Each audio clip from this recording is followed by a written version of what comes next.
ena na pen so yɛde Beyi W'ano yɛde ebrewo Ghana ha yɛka akwani abadie ayade a nyinia na enyini esan sɛ da bia yɛ clear cars ɛwɔ Tamaport da bia rada ka free Tamaport ka free amanone etwam Tamaport eba krom ha oman mu ha na enkomane ne etie no sɛ Ghana ha mran wa ha no ekyerɛ sɛ ka bia obema ni odi be free amanone e de aba Ghana ha no ɛsɛ yɛ left-handed car esan sɛ Ghana ha sa na yɛ kwan no yɛ design no left-handed wohwɛ car bia baby asia no wɔ ɛwɔ benkum so amaman binom so de ɛwɔ nifa so na so Ghana ha embra ne kyerɛ sɛ car bia ɛde bɛba no ɛsɛ yɛ left-handed drive vehicle ana car ɛnso kamia yɛ sɛ waman for the right-handed vehicles de ba na wame de bedura kwanye fa so atwam habo ama kɔwie mechanic shop ma yetimi convert wahu fita for timi convert na efri right na aba left emra wo hu Customs Preventive Act 2002 Act 634 I can't plain na anapa dwumadie no mene miami nua kwam yanum ena ebedie esan se na nie di sa issue yachi but why comprehensive story on this na baby a wo chance free any muaya wonya free the various stakeholders Tamaport the Ministry of Transport DVLA ene om keka ka ho anapa mene ne betwetwe nkomo na fe mene ne wie pe ne wo ho no na fe e de ato aso kwame akwaba Chief Jerry Forson ekoye Adom Ibi amokode see Adom official panso afenkomesa good me saimre baby a wo share sa story yase e free any woman wo mo atwetwe nkomo bo me ne metiefo mu na fe yenko yanim kwame see me dase ye hu se ukọ mechanic shops how do we wo nkra ha Adam hu no say omo ye conversion of sa car say car no right hand don't they call left hand and I me imagine okay me hwehwe mu abisa say na ya the right hand eba Ghana na and I me hu no say emra na customs for ye no e kire say sa emra na bon say Customs Exercise Preventive Management Act 2000 Act 634 Section 89D it is prohibited for any person to import a right-hand steering motor vehicle into this country unless otherwise authorized by the minister. So now then tinande omode ba na minister na ma ho kwana and yehwehwe mu ani expert ekasa na expert kire say no etiamran wo say ba na ade akoso na you say anti convention no be obi supervise ye wono say yes anti e call mo ye importers mo di cars ne ba no and e be so mo say aden na di tiamra na mo de ba oman no and mo kire say 2000 mo je mra no 2002 mo say say ye adwuma no omo de sa cars ne ba omo tua penalty the part is a custom for edge penalty enti ema yednya ntia say sa na tie dia na customs for no na eboa ema mo de sa right hand cars na eba man which is unlawful enti yehwe mo ya na hu say custom for no den no mo ka afa sansem no enti yetwen ben custom for so omo ne ye kasai enti wo sound no say mama nsem no ne ye bi kan no custom for no patch say on say there's a current mra my amendment amend mra na 2002 no o ma sesem kakra na sesem no ma sesem no sam mra no so say a right hand a person shall not import into the country a right-hand steering motor vehicle without the approval of the minister. A part say, and run a massacre mukran part say, answer no bet me the right hand nabano. It is a minister of transport. I can say, Fabra. See what I say? Yeah. And you know, answer no benya sa to me no kra de abano. Eje minister no ama kwan se utimi de ba answer na wo de aba. Okay. Me no ka sanya sa na tie. Enya djuma. Omo de ba answer customs for taking action at the port. Na action at customs for taking so enya se omo esezi ka na so omo jika no.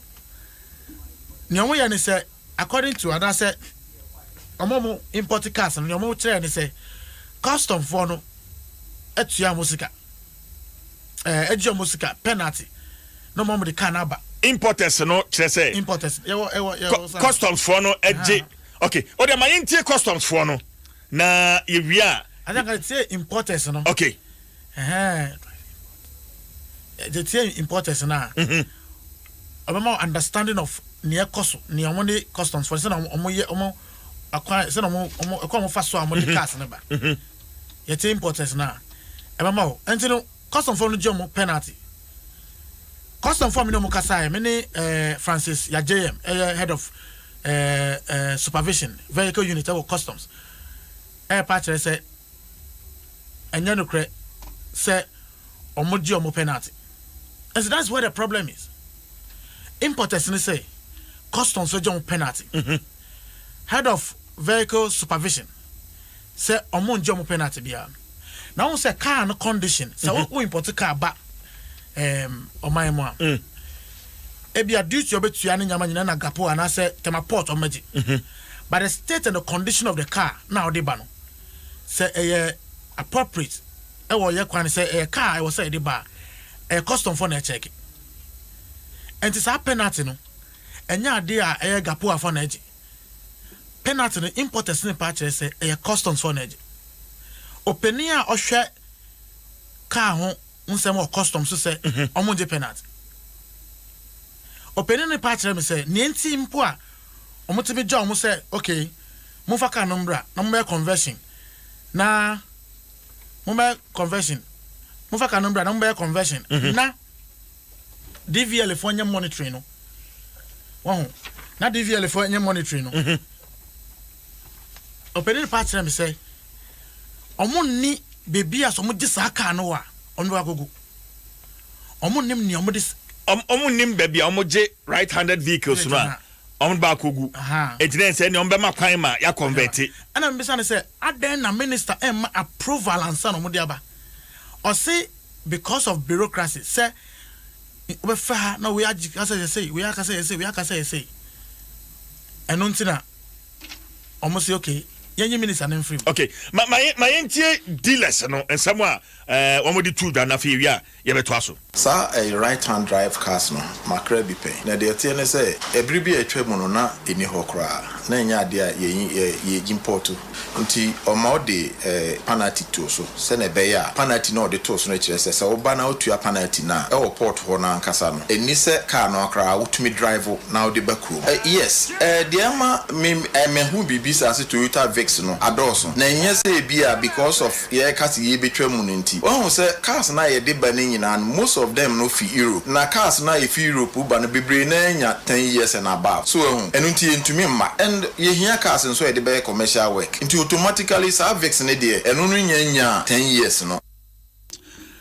Kwame international say dealers no ni omo kan the what motivates them yes omo kan de ba say oh yeah me say you call around you call tema ports any importers like I say undercover they told us oh I know there's no problem buy betu na ya from I'm telling you this on authority hey so much na on that film opine Kotema port bisa importer bia say kwan ben so na or the right hand vehicle ba my obeka catch say there's a penalty to be paid but today the customs say catch say omunji penalty no, but when experts akasai omo say I mean at say if you so ben e de ba sa case e convert so Gabriel transport consultant patch say Ghana expert was say omo ye conversion anyhow.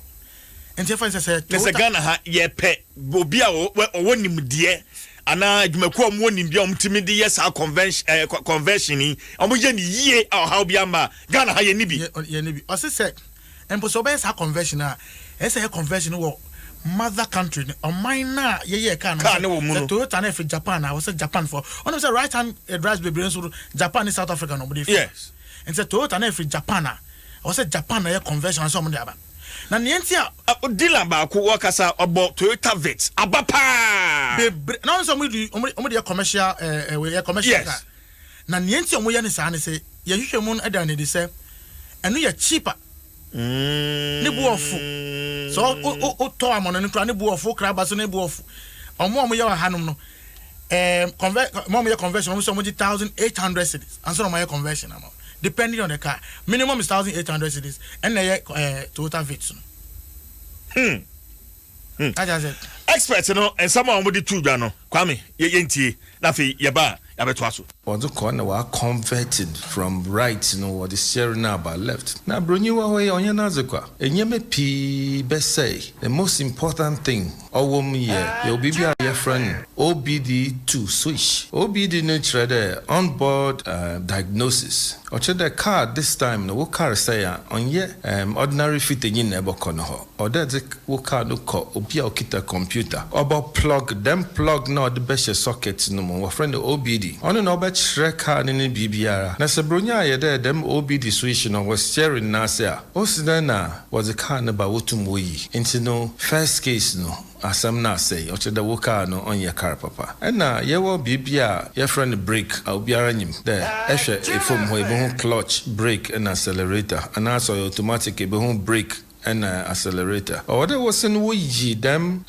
system from the right side. Now what's about left side? No so or you because it will be our friend master brake cylinder. On each other on no kita brake dumon or there wasn't walk out tofu road. Now what fix the brunin wa calibrate wa shisha BBR or and so what's no so besha on your BBR. Obey papa. Answer na steering no sunu word to what about left side. Inyema pi obo to order what to complete dashboard. Dashboard ni ye baby ebo speedometer ne bo hu other electrical Inti obende awo condemning. Inti nani de car no akoti moroko. Inti on yards papa. Na mrana ye wono sunu mrano ye plain de men for them carry embagana. And so emi oyim hu de enem chroma itumu hu de what be aba na wa asesa. And the aspect in the canon. And the woman here said, oh, my issue is said, Miran's a miko in a say there's no supervision when they supervise your mom your conversion. Okay, what about car Nike to 2008? Yeah, to steering. Me say, we are that's a kwame ye kapa and caprice for Mujra Kwahim.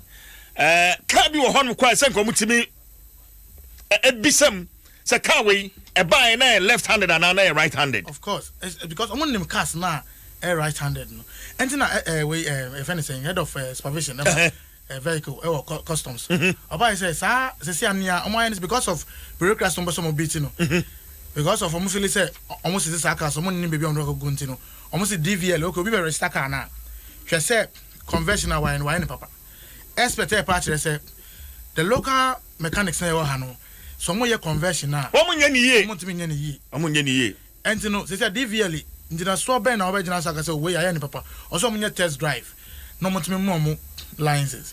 The question is that is the DVL ASR na ya twa mo so mo my nanso nkrofo am cross aka asan bi edika side registration pe bi nkrofo mo de car no makoyo registration. Wow. And so there's a problem in the system. There's a problem in the system. And okay. Mechanics, no? And when the mechanics and so educate and come on, and what was he saying?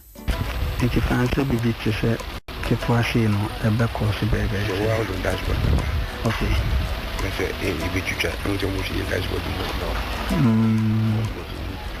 Okay.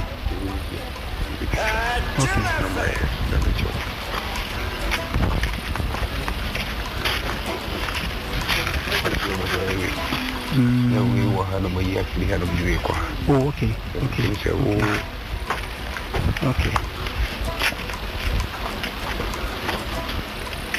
Wow.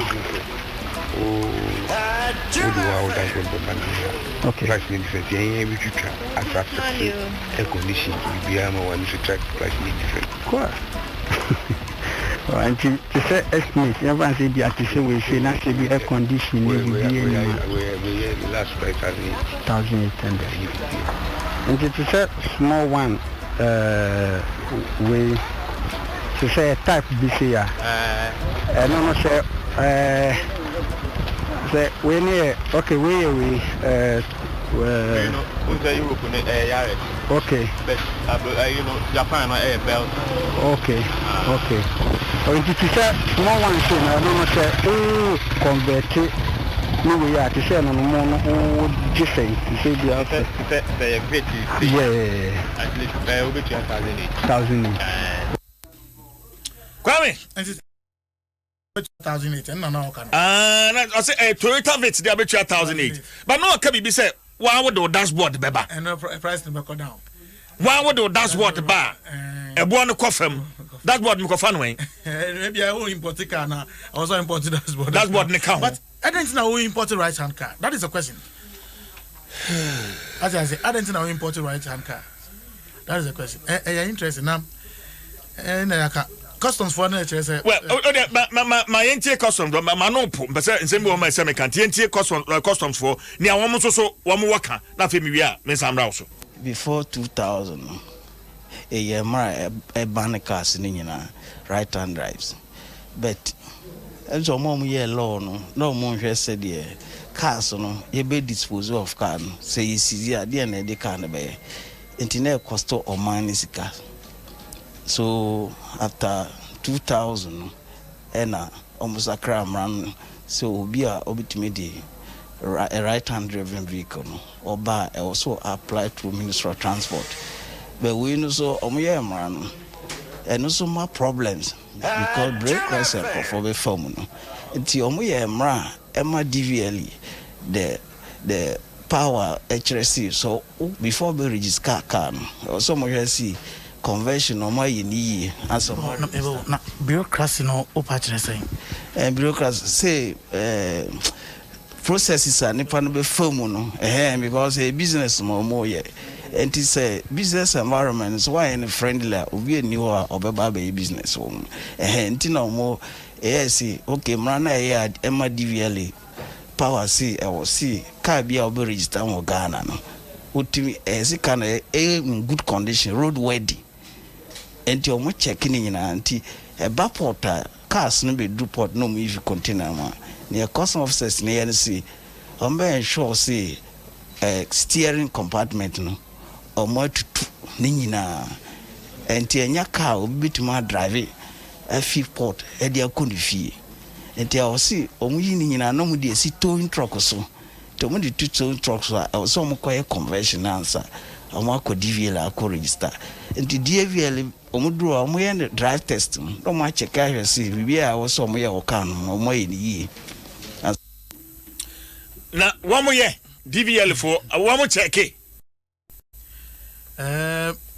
womo check driver say no mukasa no impression enya ne say enya de a DVL could pay attention to that o share many driver ba ko kasa Uber Toyota Vitz and I'm saying say okay me can say okay right hand and they call left and I say aye and I'm saying process be no free when I say you credit free port on the penalty I buy a converting a register and they use say no dey entry for accident benefit for one in the year and that is a belief no but yankai akwanhia bebreba ekoso and I'm saying me so do na say na expect do no a obehunu car pa bus na a right hand abane a convert it can we finu ha na eba na wo hwe kan no a wo se kan no eden esuga na ye hwe mu kan ye esuga yo buses a esi wa na ko mo ya convert e minivan say buses esi wa mo ya convert a mo de be commercial and a cost no and so motivation is a mutual penalty custom and me catch justice JM say importers say mutual penalty ma on crofo waji tun I say they are not supposed to collect money from and and they are not supposed to collect such money, sir. And then I'm running a yafa. I say, Omo Gumrano Kakra, Omo person with the Murano Bay Macacra, Essence, so much cast no cry. Omo Yago. And our face, conversion. Answer about copy some minister, so me person me cry right hand bano. Only the minister, and Yajuma. On minister on your time, you won't be brewono. On your time, and Gaza, okay, Fabra, like for imported best 100. On to me, Gaza, okay, Munina Mumbrana. And I must say, Mogum, okay, Minister on Yaka, Quan in the Munkasa.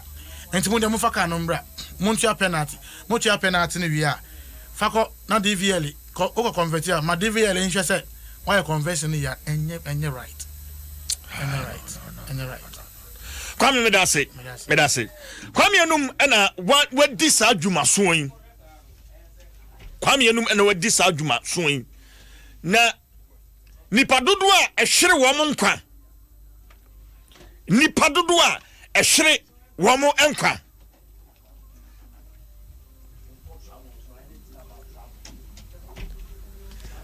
Samye man nyina bi ka ho.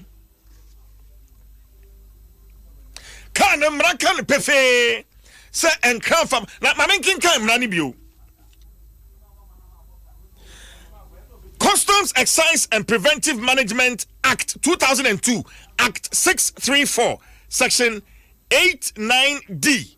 I say it is prohibited for any person to import a right-hand steering motor vehicle into this country unless otherwise authorized by the minister.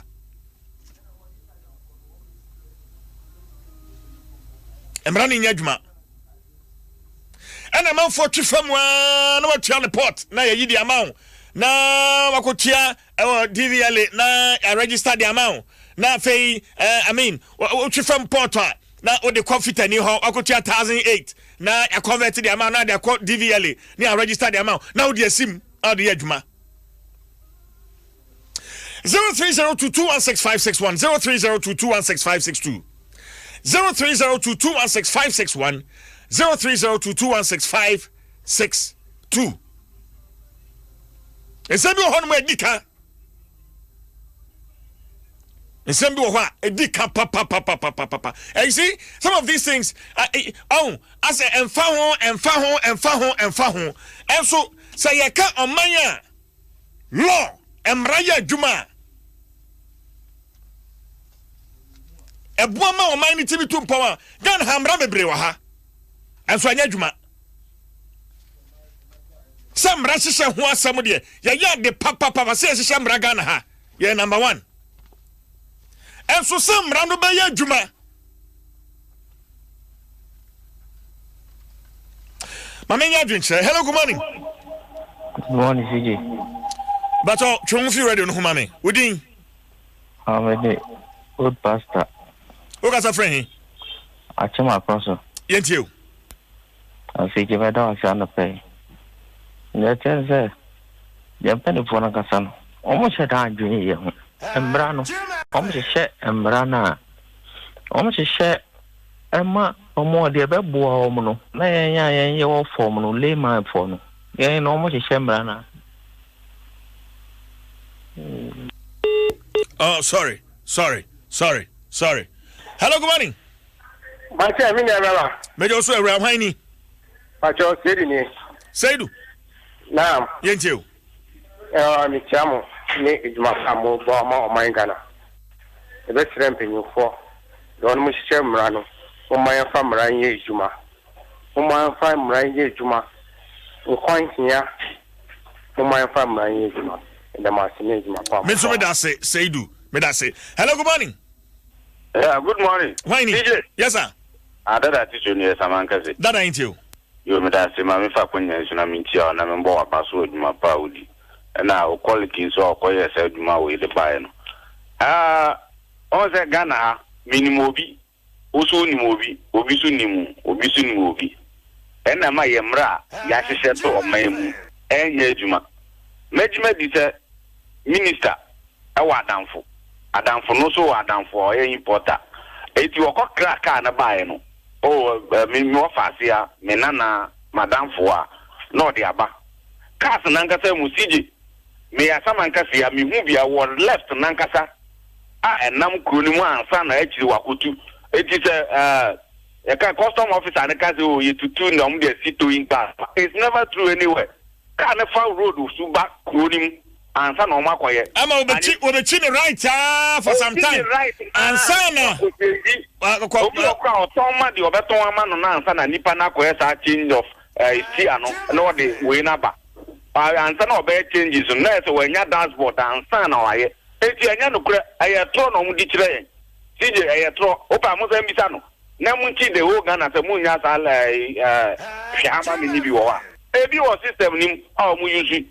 In 24 na Nigeria musica then I am kind uti apaneti near the amount so mrana what kind of clearly at yes and sana a bebe munukra just a minister amount kwan and after official be near the breno that purpose of Kano and sana minister in Sasa say the port for na any omunam for na the can omom go nyina omunam for a port for no eti o the bar no ma fa kuntu kwanso no we no de amano no wa be change ke bus bi obi di bus amankase almost about 48 seater bus na ye ka o ma me na o ma be change bi sa won say break ni ade accelerator ni ade e wo ka ni mu kwan be fo so no be fa omo ye so di west ni wi a ekonya accident aye so driver for no omo ye abefo omo kunipa omo converted the bar I left no from right to left no almost omo ye abefo ni bi me da say Emmanuel Mekaya, two. The second part of the law. I say, subject to any other provisions of this law, a prohibited vehicle imported into the country shall be seized and forfeited to the state. I see a CZ. Hello, good morning. Hello, good morning. Good morning. If I talk with six filters in a taxi driver. Question to you. Okay. Me pato saka ni do omu kasa omu to dashboard asa no omu asisa omu bua. Omu chat dashboard no omu asend di bibi ti se glue no omu di aye dashboard nti di say sa dashboard anu no omu yusu di ye car mi meti mi akire obi mi ba hon meti mi akire obi ama wehu se ka we say na tie no omu dani nti anya no pese omu kasa owu beto dashboard abansa na omo yusu won wa sama ya meka de bia se Ghana penny for omu nka nukre enu ti ni ye bre no won because when you na ekoso omu ni mu so omo ayedin ni pe wu ya no ma be gina ade we di CBO ye be hwe kwan ye de ba nsu omu ni mu problem no mu wan fa ye sha tie nka nukre no man no ebe ko ni ya nka nukre se ya ni ebe ko ni sa kopim tama ya mi be fi so aba sa si we si me da say hello, good morning. CJ, good morning. Morning. Vicky, you are some Vicky, and you. The Kaka, the blind can be a club, Pamukosan, because some car, and I can share the brain, a baba. It is supposed your me that's it. Coffee, my last call, Anafi. Me fancy. Hello, good morning. Hello. Yeah, good morning. Good morning. Hello, CJ. Yes, sir. Nakuma Korea. Adom. Where the Kwame, because the free Akemoda, Jamaica. Kwame, and you. The Madonna can say, yes, to it, a vis no. But the good one, right hand, Muchili. Good one, and the telephone, Omonia was say, oh, don't make answer, ne bofu. Oh, I said, that's fine. Oh, that's a blind, blake. I come on the camera. Me da say. Amanfo ewu. Kwan so. Na kwesi bronu na ngazanga ni nyansa mu wa ye ka right handed.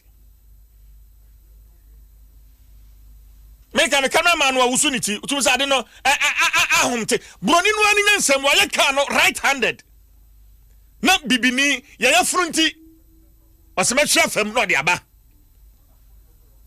Na me fitani bi dua bi ase wasemetimi aye na watu dashboard uti taxi driver bi of frame say uti asema waka dashboard no mtimi twam na wama dane no na om di glue aye den akafam na ade no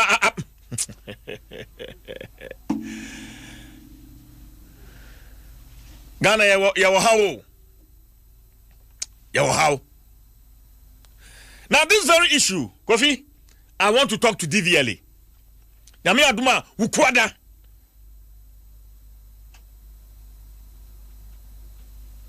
Mepesa me no mbekasa. No mabe chirem. Say will be the right-handed vehicle bar. Ansana wakoye convention ewie no den wo mo hwe ansana wo ma register the amano. I want to know. Yami aduma ukwada. Mepe won na me ma twetwe nkomo. But away from this one and on other issues.